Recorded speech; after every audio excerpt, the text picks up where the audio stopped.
climate change might not be as extreme as once presumed, a new study has found.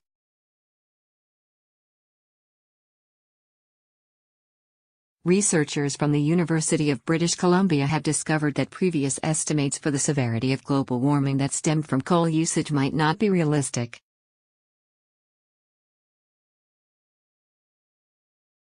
Instead, they say, based on new methods of predicting what the environment will look like at the end of this century, that we are much closer to reaching goals outlined at the Paris Climate Accord than was previously believed.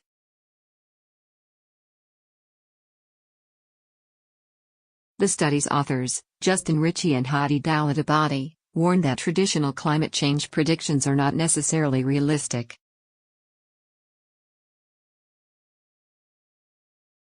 The report says, climate change modeling relies on projections of future greenhouse gas emissions and other phenomena leading to changes in planetary radiative forcing.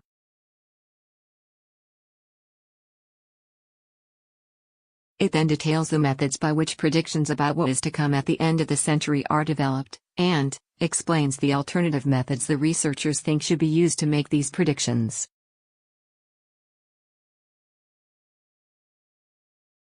Scenarios of socio-technical development consistent with end-of-century forcing levels are commonly produced by integrated assessment models.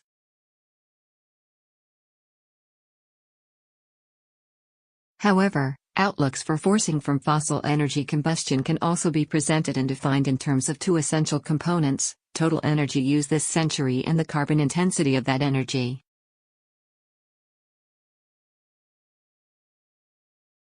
This method allowed the researchers to come up with multiple possible outcomes based on scenarios that depict realistic estimations of the amount of coal that will be burned in the coming years.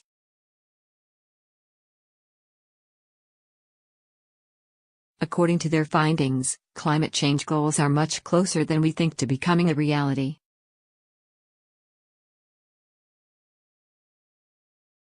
This orientation runs counter to the experienced dynamics as usual of gradual decarbonization, suggesting climate change targets outlined in the Paris Accord are more readily achievable than projected to date, the study said.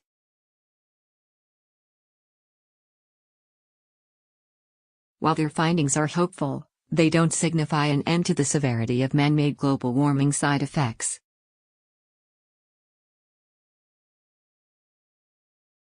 As Bloomberg pointed out, the bad news is that this is good news in the way a destabilizing climate shift is preferable to planetary extinction. We are still in a lot of trouble.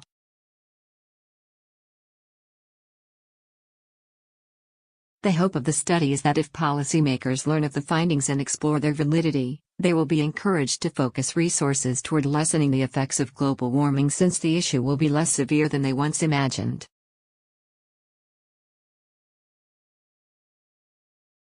The researchers explained this notion in their study, which said, evidence confirming steady-state and recarbonization scenarios as unlikely would also indicate that ambitious policy goals will be less challenging than previously considered.